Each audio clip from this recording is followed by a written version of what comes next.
Chicago's Morning Answer with Dan and Amy continues next on AM 560, The Answer. Listen to AM 560, The Answer, online at 560theanswer.com, on the AM 560 mobile app, on your Alexa-powered smart speaker, on TuneIn, iHeart, and radio.com.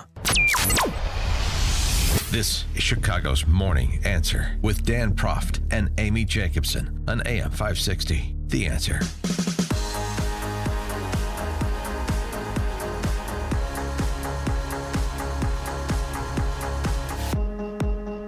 Good morning, Dan and Amy. So last hour we talked to Christopher Fancook, the Republican candidate running for Cook County State's Attorney.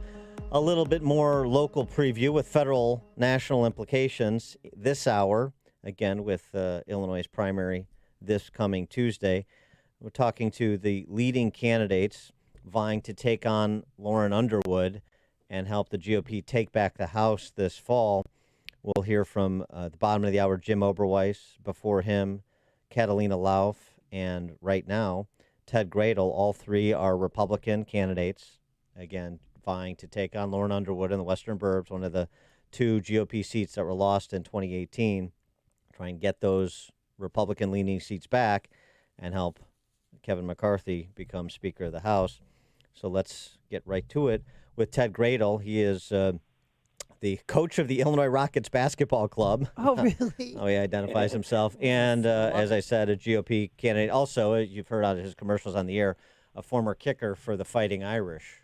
Yeah, Notre Dame. Oh, nice. Good morning, Dan and Amy. Ted Gradel, thanks so much for joining us. Appreciate it. So, Ted, just give us let's just start with an easy one. Why are you running?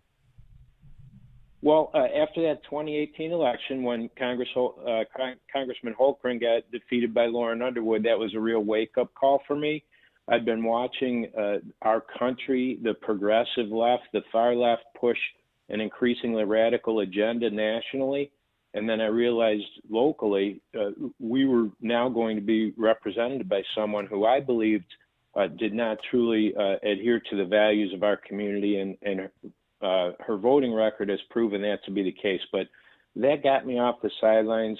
I was motivated to get involved. As you mentioned, I had spent quite a bit of my adult career in civic activity, volunteer activity as a coach.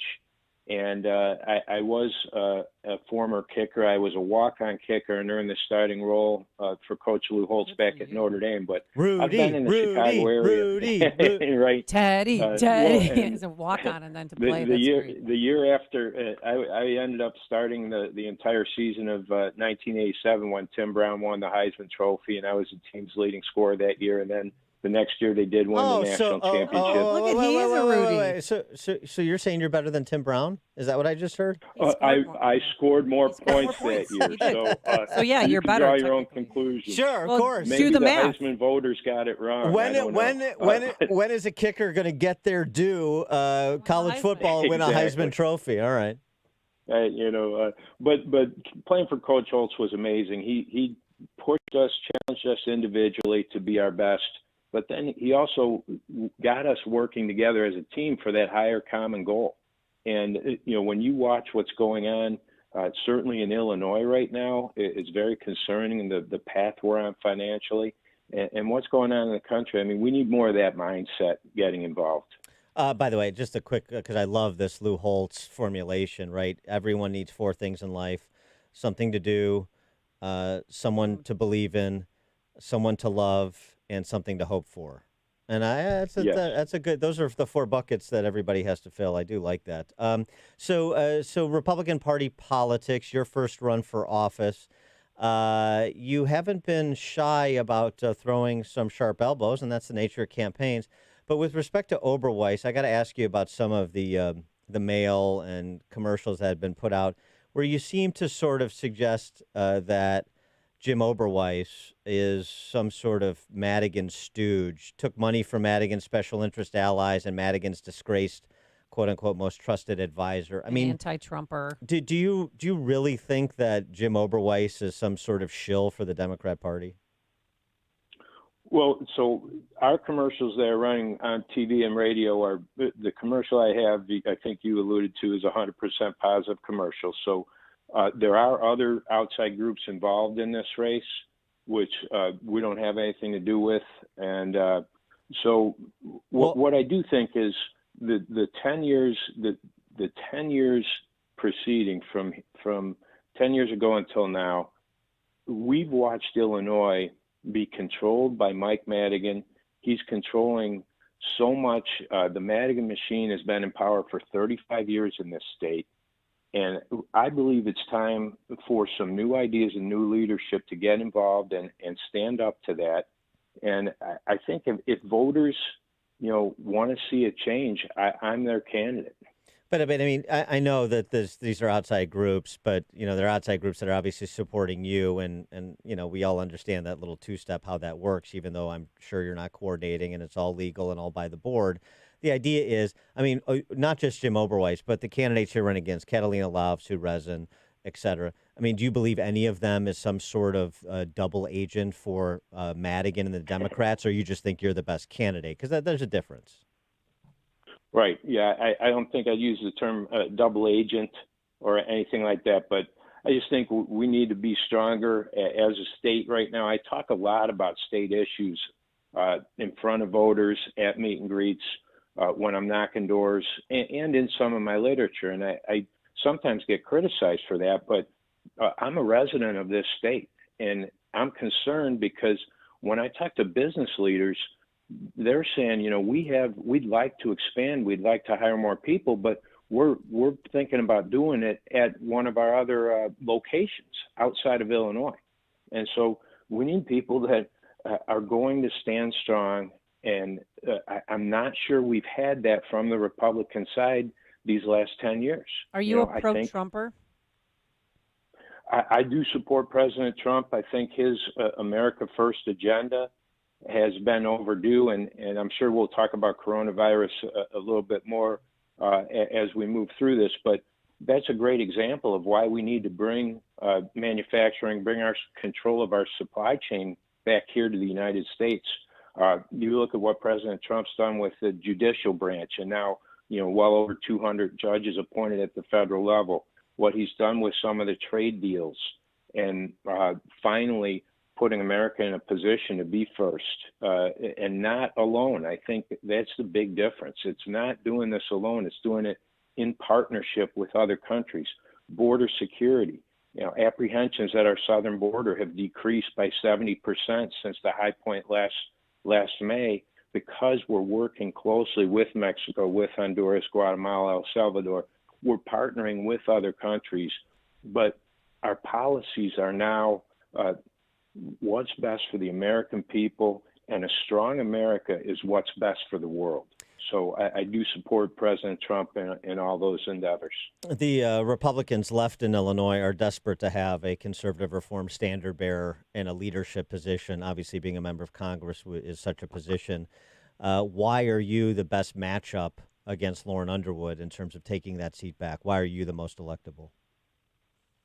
Sure. I think, number one, being a political outsider coming from a 30-year career in the private sector, Lauren Underwood is a career bureaucrat, even though she's young right now.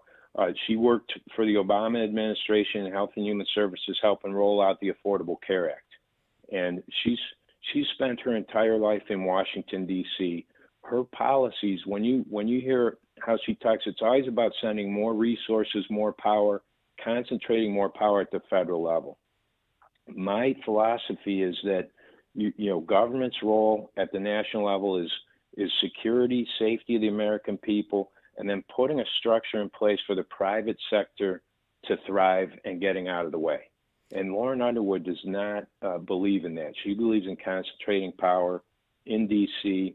I believe in working with our business leaders to grow our economy and provide more jobs, more opportunities for more people. So that message will resonate with the voters of the 14th District. I'm excited to hear their reply on March 17th about what they'd like, the direction they'd like to go. Talking about coronavirus, you mentioned it, the economic impact and what the response should be. There seems to be a lot of hypocrisy going in both directions on the proposed economic response, particularly the idea of a temporary payroll tax cut. This was something that was supposedly stimulative when Obama did it. and it's not anymore according to Democrats, and it wasn't stimulative when Obama did it, and it is now according to Trump and Republicans. My view is it's not stimulative because economics 101. But what is your view of what should be done, if anything, in the wake of the pending economic impact of coronavirus in the context of what the president has proposed, at least generally? Sure, and it is a shame, as you mentioned or alluded to, that every single issue, people want to jump in and politicize it. And you're seeing that right now from the left, immediately trying to use coronavirus to undermine President Trump and what he's accomplished. I believe that communication, health and safety of the American people is most important thing. Communicating with the American people is extremely important. And I think President Trump, Vice President Pence, Health and Human Services Secretary Alex Azar are doing a great job with that. They seem to be talking with healthcare leaders. From what I don't have any more insight really than you do from watching this unfold, but I think monitoring the trajectory of the virus, monitoring new cases both globally and in the United States, we're doing so far a nice job of, again, that communication, knowing where there's outbreaks, and doing our best to contain that. But on the payroll tax cut, where do you come down on that? Yeah, I'm not in favor of adding new huge stimulus because I think the best policies are pro-growth policies, which are more business-friendly, low spending. So I'd have to look at each policy as it's being talked about. The payroll tax cut, I don't believe that will do what it was being alleged to do in terms of stimulating the economy, because if people are scared to go outside when a virus is going on, you aren't going to force them to do that. So I don't think that will be as effective in this instance. Ted Gradel, where can people get more information about your campaign? Sure. TedGradel.com is my website, TEDGRADEL.com. And we also have social media pages. And, I'm looking forward to finishing strong and winning this primary. And then this is such an important seat for the Republican Party. We need to flip this seat back if there's any hope of regaining the majority in the House. And Ted, as a coach, do you prefer man-to-man or zone defense? I like to teach man-to-man. I've coached and helped run the girls' Just side like of Norman Illinois Dale. Rockets. Yeah. Okay. Yeah, exactly. All right, thanks, Ted. So good, solid man-to-man D is the best thing to teach young kids.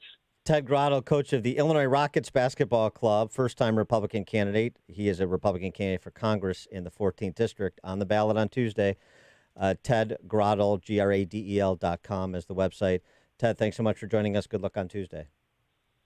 Thank you, Dan and Amy. Thanks. And he joined us on our turnkey.pro answer line.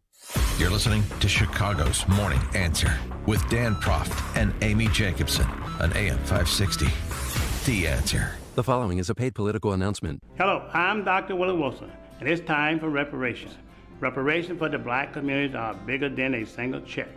Reparations are an opportunity to repair the results from the African enslavement, the redlining, the war on drugs, police terror, and continued discrimination. It is time for an investment as target as the policies that create our divide. I'm asking you to support the bill I sponsor. Please call your state legislator.